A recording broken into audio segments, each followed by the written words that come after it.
Sí se puede. Cuando no creer en algo implica creer en otra cosa que posee el potencial de causar daño, la diferencia entre no creer en Odín y no creer en Dios es inmensa, porque lo primero tiene consecuencias serias, pero la renegación de la existencia de Dios tiene enormes consecuencias. De hecho, toda la filosofía materialista de Dawkins esta es la razón por la que, como señalé a Dawkins en el debate, no se ha molestado en escribir un libro de 400 páginas sobre el adonismo o el aseuismo. Sin embargo, sí lo ha hecho sobre el ateísmo. ¿Por qué? Porque él y los demás nuevos ateos no son simplemente ateos, son antiteístas. No creer en Dios no los deja en un vacío pasivo, negativo, inocuo. Sus libros están repletos de todas las creencias que fluyen de su antiteísmo. Esas creencias forman su credo, su fe, por mucho que les guste negar que tienen una fe. De hecho, su propia definición de un brillante es alguien que tiene una cosmovisión naturalista. Sin duda, Dawkins está citando a Julian Baggini, secundado, sí, secundando el significado del compromiso de un ateo con el naturalismo, cuando escribe: lo que la mayoría de los ateos creen es que aunque solo existe un tipo de materia en el universo y es física, a partir de esa materia surgen las mentes, la belleza, las emociones, los valores morales, en resumen, toda la gama de fenómenos que confieren riqueza a la vida humana. Solo unas líneas después, Dawkins dice: un ateo, en este sentido del naturalista filosófico, es alguien que cree y que no hay nada más allá del mundo natural y físico y que no hay ninguna inteligencia creativa sobrenatural escondiéndose detrás del universo observable. A la luz de sus propias declaraciones, uno se pregunta a través de qué contorsiones intelectuales puede Dawkins persuadirse de que su ateísmo no es un sistema de creencias, cuando su fe brilla con tanta claridad. En su filosofía, Dawkins es un naturalista profundo, un materialista convencido y decir, como dice, que no existe ni la mayor evidencia de que el ateísmo influya sistemáticamente en las personas para que hagan cosas malas, es decirnos mucho más sobre sí mismo que sobre la historia. Esta declaración no nos anima precisamente a depositar mucha confianza en su juicio, especialmente cuando sumamos a su observación de que toda la religión es mala, como vimos en el capítulo anterior. Por supuesto, Dawkins está equivocado en ambos casos. La actitud de los nuevos ateos hacia la historia una vez más. Este asunto es muy preocupante. Después de todo, no sorprende que Dawkins no tenga tiempo para la teología, pues deja constancia de ello cuando cuestiona su inutilidad como materia universitaria. Pero independientemente de lo que uno piense sobre ella, la historia es sin duda un asunto muy diferente. Como biólogo, uno de los principales intereses de Dawkins es la historia de la vida en la Tierra, y cuestionaría rápidamente en aquellos que no estuviesen de acuerdo con él. Ahora bien, cuando se trata de asuntos históricos más amplios, vemos que le caracteriza, tanto a él como a los demás nuevos ateos, una actitud asombrosamente despreocupada. Ya hemos visto la superficialidad del análisis que los nuevos ateos hacen de la historia del cristianismo, y ahora estamos a punto de presenciar que la misma debilidad impregna su actitud hacia la historia del siglo XX. De hecho, el que escribe que ha tenido el privilegio de visitar los países del antiguo mundo comunista en muchas ocasiones durante los últimos 30 años, se queda pasmado ante la ingenuidad y la inexactitud de la declaración de Dawkins. No podría haberse equivocado más si lo hubiese intentado.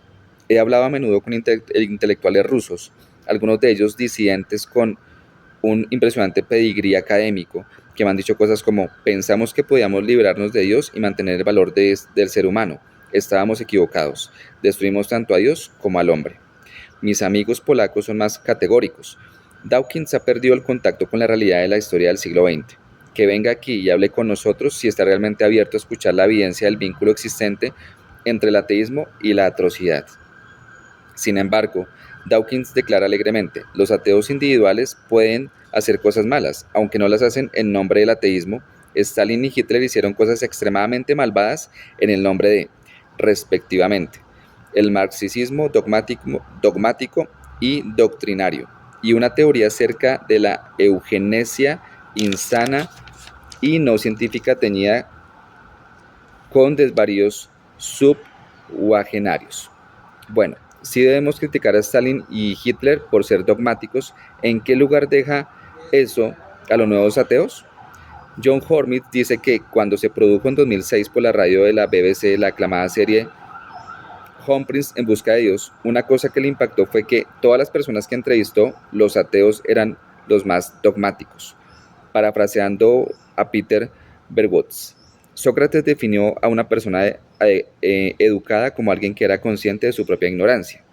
Los nuevos ateos parecen no darse cuenta de que su ateísmo, lejos de surgir de su indignación, de su indagación libre, es la premisa rígidamente dogmática de la que proceden sus indagaciones, que da color a todas sus observaciones y determina sus conclusiones. Además, están atrapados en un dogmático ¿qué? Que se anquilosa en este asunto por la ausencia del conocimiento básico de que para Marx el fundamento de toda crítica era la crítica de la religión. De hecho, Hitchens se hizo eco de Marx cuando declaró: el debate sobre la fe es el origen y fundamento de todas las discusiones porque representa el comienzo de todas las discusiones acerca de la filosofía, la ciencia, la historia y la naturaleza humana. En el prefacio de su tesis doctoral, Marx escribió: la filosofía no hace de ello un secreto. La confesión de Prometeo, odio a todos los dioses, es la confesión de la propia filosofía. Su propio lema contra todos los dioses celestiales y terrenales que no reconocen la conciencia del hombre como la divinidad suprema. Un hombre no se considera independiente a no ser que sea su propio señor, y solo es su propio señor cuando debe su existencia a sí mismo. Un hombre que vive por el favor de otro se considera un ser dependiente, pero yo vivo totalmente por el favor de otra persona cuando le debo no solo la continuidad de mi vida, sino también que la haya creado cuando él es su fuente. Marx sostenía que la abolición de la religión como felicidad ilusoria del pueblo necesaria para que se encuentre su verdadera felicidad. Así pues, el ateísmo es el componente central de la agenda comunista. Esa es la razón por la que muchas personas del antiguo mundo comunista con las que he hablado acerca de las declaraciones de los nuevos ateos la rechazan por ridículas. ¿Acaso no han leído nunca Dawkins, Hitchens y Harris el libro negro del comunismo, en el que leemos que los regímenes comunistas hicieron de los asesinatos en masa todo un sistema de gobierno, con una cifra de muertos de unos 94 millones, de los que 85 millones se atribuyen a China y Rusia? ¿Y qué decir de Hitler? En su libro de referencia titulado El Dios de Hitler, la creencia del dictador alemán en la predestinación y su sentido de misión. El historiador Michael Risman recoge que Hitler consideraba que Dios era el gobierno de la ley natural por todo el universo y que su religiosidad consistía en un intento de equiparar la predestinación con las regularidades establecidas por la ciencia. Risman también relata que Hitler dijo en una ocasión a los reunidos en el búnker que estando aún en la escuela ya había descubierto los engañosos cuentos de hadas de una iglesia con dos dioses. Además, Hitler esperaba que el cristianismo se marchitase ante el inexorable avance de la ciencia. En Conversaciones de sobremesa de Hitler, dice: cuando la comprensión del universo se haya vuelto generalizado, entonces la doctrina cristiana será condenada por absurda. Su opinión del cristianismo era muy clara. La razón por la que el mundo antiguo era tan puro, luminoso y sereno es que no sabía nada de lo que los dos grandes azotes, la sífilis y el cristianismo. Dicho de esta forma suena familiar. ¿No expresó uno de los nuevos ateos una opinión muy parecida, que la religión es como un virus de la mente, parecido al de la viruela pero más difícil de erradicar? Realmente no hay nada nuevo bajo el sol. Para Hitler, el cristianismo era el golpe más fuerte que jamás recibió la humanidad. Fue el primer credo en el mundo en exterminar sus adversarios en nombre del amor. Su pauta principal es la intolerancia.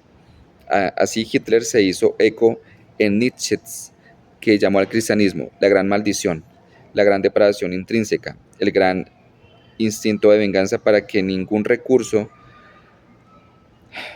es suficientemente venenoso, secreto, subterráneo, mezquino. Yo lo llamo la marcha inmortal de la humanidad. Independientemente de la categoría en la que coloquemos a Hitler, una cosa está clara: era vehementemente anticristiano y antijudío. Bueno, dejamos hasta acá. Ese suspiro fue pues por eso que conocemos más o menos de lo de Hitler, los campamentos nazis, todo este rollo. Y saben qué es lo bonito de todo esto, que las personitas que aceptaron a Cristo como su único y suficiente Salvador murieron, tal vez masacrados, tal vez con mucho sufrimiento físico aquí en la tierra, pero tienen vida eterna. Y aunque Él intentó destruirnos, no lo logró. Es ahí donde es importante tener en cuenta que